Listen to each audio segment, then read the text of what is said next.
niche yang paling profitable adalah dirimu sendiri. Di video ini kita akan bahas kenapa kita nggak perlu terlalu memusingkan untuk memilih niche atau topik pembahasan spesifik di konten yang akan kita bahas.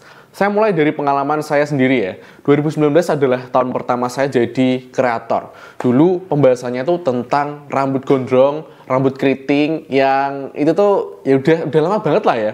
Kamu bisa juga tonton video-video saya yang lama di YouTube. Cari aja yang The Oldest. Nah, biasanya tuh ada video-video terlama saya. Terus, selanjutnya di 2022 saya berganti niche. Ya, karena emang waktu itu ya saya merasa topik yang saya bahas atau niche yang saya bahas yaitu tentang rambut gondrong ini kurang relevan bagi saya dan audiens, maka saya mencoba beralih topik lagi, yaitu menjadi tips bikin konten dan editing video di HP.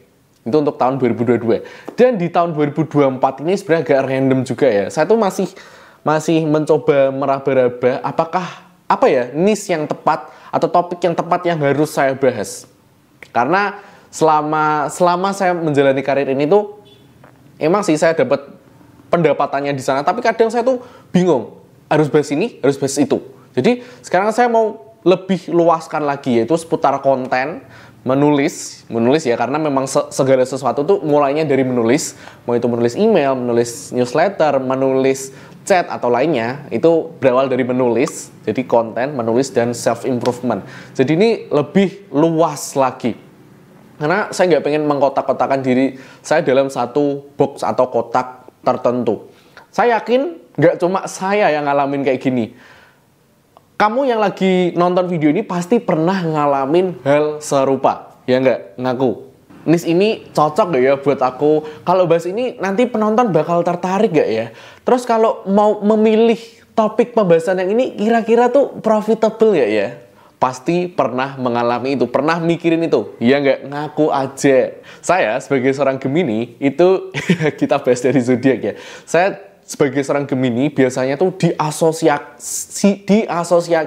diasosiasikan dengan hal-hal yang Gemini itu orangnya plin-plan, mudah ganti-ganti. Bahkan banyak yang bilang Gemini itu orangnya bermuka dua. Iya, saya tuh ya emang Gemini ya, tapi kalau bermuka dua ya itu kamu yang tentukan aja lah ya. Saya juga nggak mau memusingkan hal tersebut. Bisa jadi seseorang ini suka suatu hal A di hari Senin, terus suka sama suatu hal C gitu ya di hari Rabu, dan seterusnya. Tapi dari semua kesukaan itulah yang membuat kita tuh ya diri kita sendiri. Mudeng ya. Jadi mungkin di tahun pertama kita berkarir, kita sukanya sama topik tentang kesehatan.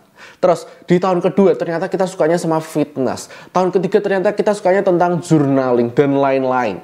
Itu nggak masalah, karena itu kita tetap menjadi diri kita sendiri. Apalagi kalau kita bawa ini menjadi sebuah niche yang profitable, niche sebagai seorang kreator. Nah, saya punya salah satu study case-nya nih. Ini dari, mungkin teman-teman juga udah pernah melihat sosok ini ya. Nih, saya tampilkan dulu orangnya seperti ini. Tahu nggak siapa orang ini? Teman-teman mengenalnya sebagai orang yang seperti apa? Apakah dokter, pengusaha, pelari dan suka olahraga, fans Liverpool, atau sepatu adik? Tuh lihat, banyak kan gelar yang beliau ini sandang. Tapi ketika kita lihat konten-kontennya berseliweran di sosial media, kita tetap tahu bahwa beliau ini adalah Dokter Tirta. Dokter yang mempunyai segala gelar-gelar tersebut. Dok, saya izin ya untuk membahas Dokter Tirta di video kali ini. Karena ini salah satu hal yang menarik. Dokter Tirta punya segala gelar itu, tapi kita tuh melihatnya, oh Dokter Tirta, orangnya yang kayak gini. Orangnya yang suka ngomong medok, ngomong Jawa, ngomongnya ceplas-ceplas. Itu yang membuat dia dikenal sebagai seorang Dokter Tirta, walaupun dengan segudang niche atau topik yang dia bahas. Walaupun memang topik yang dia bahas sangat beragam, tapi ketika audiens melihat dia di konten kesehatan, diikutin. Motivasi bisnis dan bagaimana dia menjalankan usahanya, diikutin. Progres hariannya dalam berolahraga, diikutin juga. Memang, kita sebagai manusia biasa belum tentu bisa menerapkan apa yang sudah Dokter Tirta kerjakan. pasti banyak proses yang beliau ini jalani dong. Tapi kita bisa ambil hal baik, gimana beliau ini memanfaatkan personal brandingnya yang kuat untuk karir yang digeluti sekarang. You are the niche. Ini adalah salah satu quote dari kreator luar andalan saya, yaitu Danko, di mana dia sering menggaungkan istilah ini untuk kreator-kreator yang masih bingung harus membahas apa, harus membahas niche yang spesifik yang seperti apa. Jadi ini adalah era baru bagi kita seorang kreator. Kita tidak perlu lagi memusingkan apa niche yang spesifik yang harus difokuskan. Fokuslah dengan apa yang udah kita jalani sekarang. Pekerjaanmu, proyek yang sedang dan akan dikerjakan, kehidupan yang kamu jalani, hobi dan kesukaan yang kamu lakukan ketika weekend dan sebagainya. Saya mengalami berbagai proses dalam kehidupan saya, terutama ketika menentukan niche atau topik pembahasan untuk konten yang saya bahas. Dimulai dari saya yang berambut gondrong, terus berubah menjadi tips konten dan editing. Sekarang lebih luas lagi yaitu self-improvement. Memang saya akui, menentukan niche atau topik yang harus dibahas adalah salah satu hal yang paling berat untuk dijalani. Terutama kalau kita seorang kreator yang baru aja mau nyemplung ke karir ini, pasti akan susah. Harus bahas ini atau itu ya. Aku sukanya ini, tapi kok suka itu juga ya. Kayaknya tuh audiens lebih suka yang ini, tapi suka yang ini juga. Itu pasti bakal memusingkan sekali, ya nggak? Nah, sekarang kita masuk ke jawabannya, yaitu you are the niche. Kita akan lihat sama-sama dari salah satu tricks yang saya buat. Nggak usah terlalu mikirin niche yang spesifik. Ambil aja contohnya, dirimu sendiri. Masalah yang kamu hadapi sekarang, goals yang kamu pengen capai sekarang, proses yang kamu jalani sekarang, itu nggak cuma kamu yang ngalamin. Ada ribuan, bahkan jutaan orang di luar sana yang mirip-mirip kayak kamu. Jadi, fokus sama niche diri sendiri. Ini yang saya dapetin setelah nonton dan baca konten-kontennya Mas Danko tadi ya. Konsep ini udah digemakan sama banyak kreator lain. Dan saya juga sedang menjalankan konsep ini sampai sekarang. Mungkin di awal kamu akan mikir gini, hah? Emang iya bisa gitu? Emang ada orang yang tertarik dengan pembahasan seputar diri kita sendiri? Jawabannya adalah bisa.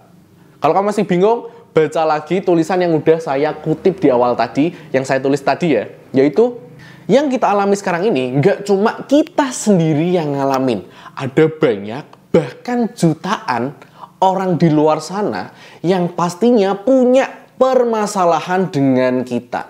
Punya kesukaan yang sama dengan kita. Jadi fokus sama itu aja. Fokus sama diri sendiri. Kita share. Karena dengan begitu kita lebih leluasa membahas hal-hal apa yang memang kita sukai. Kita nggak terkungkum dalam satu box kecil aja. Nah, nanti untuk pembahasan lebih detailnya saya akan bahas di konten selanjutnya ya. Ini tuh bukan tentang pembahasannya harus berat, harus ringan, harus susah, harus gampang, dan lain sebagainya. Pembahasan tuh bisa apa aja, bener-bener bisa apa aja. Kalau kamu mau bahas tentang sains, tentang robotik, dan lain sebagainya, ya silahkan. Tetapi ketika kita mau menjalankannya dalam koridor konten, kita harus membuatnya menjadi menarik. Udah gitu aja. Jadi mau bahas apa aja, bebas, asalkan dengan koridor, kalau dengan koridor konten, buat itu menjadi menarik. Ini adalah video pertama yang saya buat dari tulisan saya di newsletter. Yang nggak tahu newsletter, silahkan cari sendiri. Tapi kalau kamu pengen baca versi newsletternya alias tulisannya, yaitu bisa teman-teman cek link yang ada di deskripsi aja ya. Tinggal di subscribe aja, di situ gratis. Nanti bisa melihatnya, menikmati konten saya dalam versi tulisan. Oke, segitu dulu. Terima kasih video kali ini, udah nonton video kali ini. Semoga mencerahkan teman-teman ya. Bahwasanya, saya ulangi lagi, recap lagi. Kita nggak perlu memusingkan niche yang terlalu spesifik. Niche yang terlalu khusus banget, nggak perlu.